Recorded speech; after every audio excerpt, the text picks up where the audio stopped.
All right, let's get into our very first chapter. Intrepid, Ancient Explorers. A very long time ago, about 3.5 million years before your geography teacher was born, our ape-like ancestors came down from the trees and began to walk upright. You could say they learned to stand on their own 2 feet. Meet the first Intrepid Explorers. Says, "What's up? My feet are killing me." Early humans were as curious about the big wide world as little kids in a sweet shop. But they also needed to keep moving to survive. They traveled long distances to hunt for food, find shelter, and steer clear of the gruesome glaciers that covered the earth. Of course, they didn't realize that they were actually exploring. After all, they had no idea where on earth they were going. No one had seen these places before, and there weren't any handy maps to help them. They just had to follow their noses. Here we see the very first people. Are we there yet? But oddly, the real story of exploration began thousands of years ago when people started to settle down. Perhaps all that staying in one place gave them itchy feet. They set off to find new lands to live in and new goods to trade. Luckily for horrible geographers, some of them left records of their journeys, so we know roughly where they went. Fancy a quick trip to ancient Egypt? The Intrepid Egyptians. In around 3500 BC, that's a very, very long time ago, the awesome ancient Egyptians built the first sailing boats. They were made from papyrus, smashed up reeds, and had square sails for when it was windy and oars for when it was not. These boats were brilliant for sailing trips on the river Nile. Later, the Egyptians built ships of tougher timber for exploring the big wide world.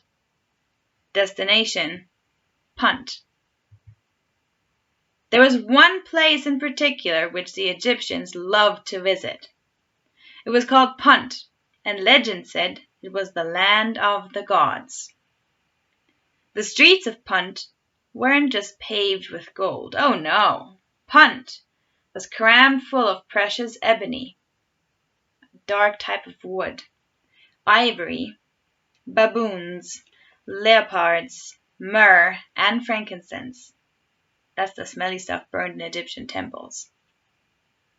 No wonder intrepid Egyptian explorers couldn't wait to get there, even though the round trip took over a year through shark-infested waters. In 1492 BC, the ruler of Egypt, Queen Hatshepsut, had a brilliant idea. She was having a posh new tomb built for herself, and it needed decorating. And what better use than the riches of Punt? Of course, the queen couldn't go herself. She was far too busy ruling Egypt.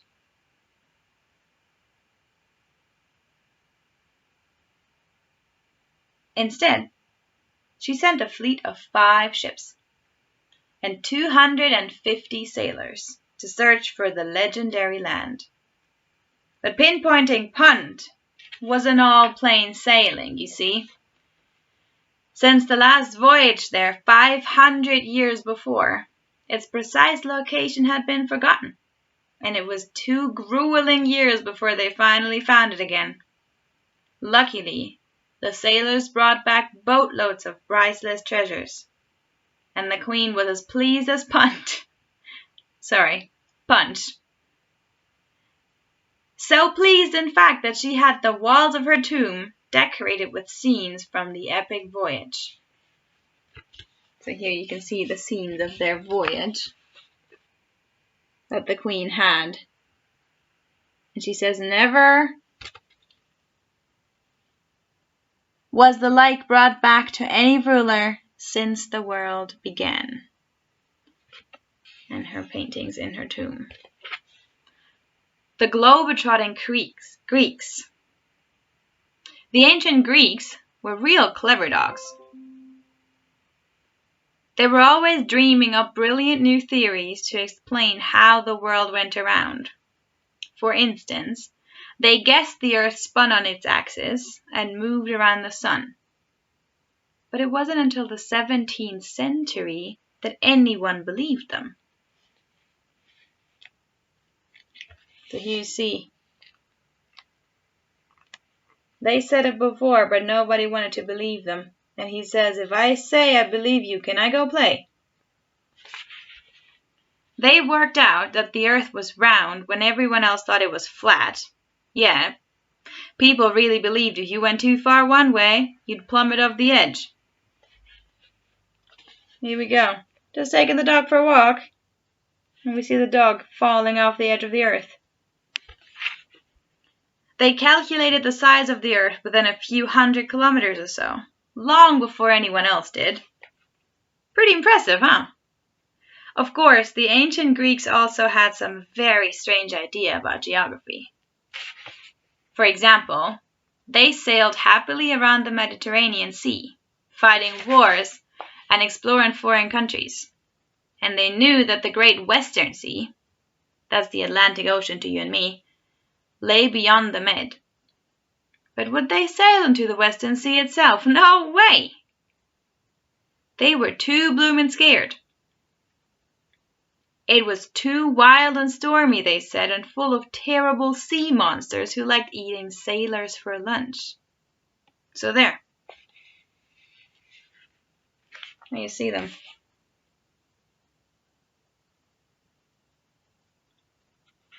Are you sure you don't want to go around? Very scared. An earth-shattering fact here. The way into the Western Sea lay through a narrow channel of water, wedged between two towering pillars of rock. But it hadn't always been like this. According to legend, the great Greek hero Heracles had to perform a series of superhuman tasks set them for him by the gods.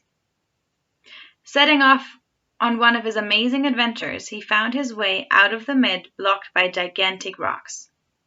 This didn't stop Heracles. He simply ripped the rocks up with his bare hands and forced a passage through. They plonked the rocks down on either side of the ground, on either side to guard the Med. The Greeks called them the Pillars of Heracles after our hero. We now call that passage the Straits of Gibraltar.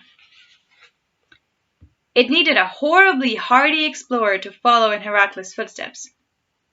Someone who wasn't scared stiff of sailing between the perilous pillars and out into the unknown. Luckily, the ancient Greeks had just the man for the job. Are you ready to meet him?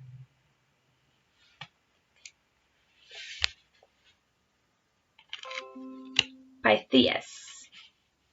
This guy.